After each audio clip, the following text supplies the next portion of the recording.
S പ്രശാന്തിനെയും ഇതുമായി ബന്ധപ്പെട്ട അന്വേഷണ സംഘം ചോദ്യം ചെയ്തു എന്നുള്ള വളരെ നിർണായകമായ വിവരങ്ങൾ കൂടി വരികയാണ്. അപ്പോൾ ഇക്കഴിഞ്ഞ ഭരണസമിതിയെ കൂടെ ഈ അന്വേഷണത്തിന്റെ പരിധിയിലേക്ക് കൊണ്ടുവരാൻ എസ് ഐ ടിക്ക് കഴിഞ്ഞു എന്നുള്ളതാണ്. അതിൽ തന്നെ PS പ്രശാന്തിനോട് എന്താണ് പ്രത്യേകമായി ചോദിച്ചറിഞ്ഞത് തുടങ്ങിയ കാര്യങ്ങളൊക്കെ ലഭിക്കണം. അങ്ങനെയാണെങ്കിൽ സർക്കാരിനെ വലിയ പ്രതിസന്ധിയിലാക്കുന്ന വാർത്തകൾ തന്നെയാണ് ശബരിമല സ്വർണ്ണക്കൊള്ളയിൽ പുറത്തു വരുന്നത്. മുൻ ദേവസ്വം മന്ത്രി കടകംപള്ളി സുരേന്ദ്രനിലേക്ക് അന്വേഷണ മുന എത്തി നിൽക്കുന്നു. ദേവസ്വം മന്ത്രിക്ക് ഇതിനകത്ത് ഏതെങ്കിലും തരത്തിലുള്ള അറിവുണ്ടായിരുന്നു?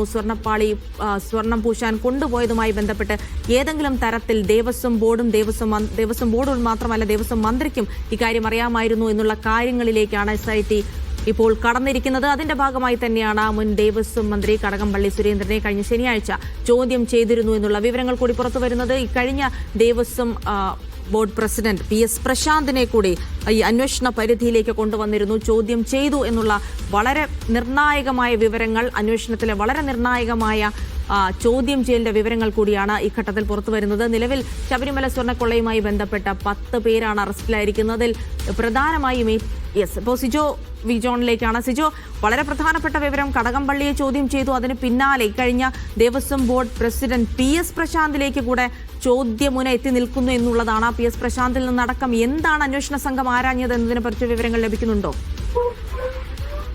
PS പ്രശാന്തിനെ ഇതുവഴി കണക്ട് ചെയ്യുന്ന പ്രധാനപ്പെട്ട വിവരം എന്ന് പറയുന്നത്, ആദ്യം 2019 ഈ ദ്വാരപാലക ശില്പവും കട്ടിളപ്പാളിയും കൊണ്ടുപോകുന്നത്. അതിനുശേഷം അത് 25 വർഷത്തിലധികം ഗ്യാരണ്ടി ഉണ്ടായിരുന്നതാണ്.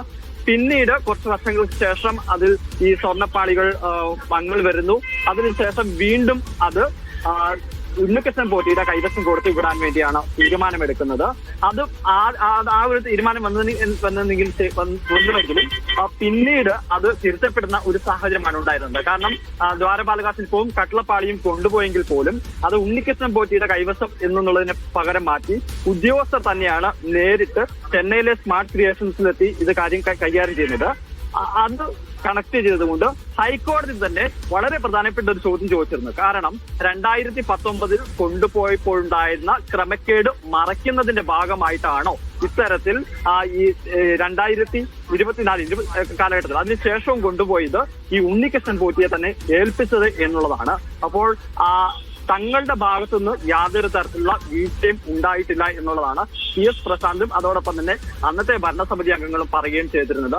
കാരണം ഇത്തരത്തിലൊരു ശുപാർശ വരുന്നു. ആ ശുപാർശ വരുന്ന സമയത്ത് ഈ ഉണ്ണികൃഷ്ണൻ പോറ്റിയുടെ കൈവശം കൊടുത്തുവിടാൻ തീരുമാനമെടുത്തുവെങ്കിലും അത് അങ്ങനെയല്ല തങ്ങളുടെ ഭരണസമിതിയുടെ കാലത്ത് ചെയ്തത്. അത് പിന്നീട് ദേവസ്വം ബോർഡ് ഉദ്യോഗസ്ഥർ തന്നെയാണ് ചെന്നൈയിലെ സ്മാർട്ട് ക്രിയേഷൻസിൽ കൊണ്ടുപോയി അത് സ്വർണം പൂശി തിരികെ കൊണ്ടുവരികയും ചെയ്യുന്നത്. അതുകൊണ്ട് യാതൊരു തരത്തിലുള്ള നടപടിക്രമങ്ങളിലെ വീഴ്ചയും തങ്ങളുടെ ഭാഗത്ത് ഉണ്ടായിട്ടില്ല എന്നുള്ളതാണ് PS പ്രശാന്ത് പറഞ്ഞിരിക്കുന്നത്. കടകംപള്ളി സുരേന്ദ്രനും അതോടൊപ്പം തന്നെ ഈ PS പ്രശാന്തും തങ്ങൾക്കെതിരെയുള്ള ആരോപണങ്ങളെ പൂർണ്ണമായും നിഷേധിക്കുകയാണ്.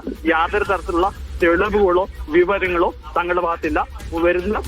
പുറത്തു വരുന്ന ചില വിവരങ്ങൾ മാത്രമാണ് അത് വ്യാജമായി പ്രചരിപ്പിക്കുന്ന ചില വിവരങ്ങളാണ്. അത് മാത്രമാണ് തങ്ങൾക്കെതിരെ നിലനിൽക്കുന്നത്. ഈ വസ്തുതയുമായി യാതൊരു തരത്തിലുള്ള ബന്ധവും തങ്ങൾക്കില്ല എന്നുള്ളതാണ് ഇരുവരും മൊഴി നൽകുകയും ചെയ്തിരിക്കുന്നത്. എന്തായാലും വളരെ പ്രധാനപ്പെട്ട ഒരു നീക്കമാണ് ഇപ്പോൾ നടത്തിയിരിക്കുന്നതെന്ന് പറയുന്നത്. കാരണം ഈ അന്വേഷണം ആരംഭിച്ച് ആസനങ്ങൾ പിന്നിട്ടിട്ടും ഇതിന്റെ രാഷ്ട്രീയ ആരോപണം നേരിടുന്ന അല്ലെങ്കിൽ അത്തരത്തിൽ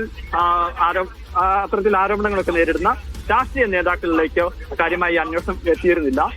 ഇതിന്റെ അറസ്റ്റ് അന്നത്തെ CPM-മായി കണക്ട് ചെയ്യുന്ന അറസ്റ്റ് വന്നിരിക്കുന്നത് ഇപ്പോൾ നിലവിൽ 2 പേരാണ്. അന്നത്തെ ദേവസ്വം ബോർഡ് പ്രസിഡന്റ് പത്മകുമാറും അതോടൊപ്പം തന്നെ ഇന്നലെ അറസ്റ്റിലായിരിക്കുന്ന N വിജയകുമാറുമാണ് പാർട്ടിയെ കണക്ട് ചെയ്യുന്നുള്ള ഒരു കാര്യങ്ങളും. സ്വാഭാവികമായും കടകംപള്ളിയെയും അതോടൊപ്പം തന്നെ PS പ്രശാന്തിനെയും ചോദ്യം ചെയ്തിരിക്കുന്നു എന്നുള്ളത് ഒരു പാർട്ടിയെ CPM-നെ സംബന്ധിച്ചിടത്തോളം ഒരു തിരിച്ചടിയാണ്. കാരണം തങ്ങൾക്ക് അറിവില്ല എന്ന് പറഞ്ഞു നിൽക്കുന്ന സമയത്ത് നിന്നാണ് ഇത്തരത്തിൽ ഒരു ചോദ്യം ചെയ്യലിലേക്ക് അന്വേഷണ സംഘം പോയിരിക്കുന്നത്.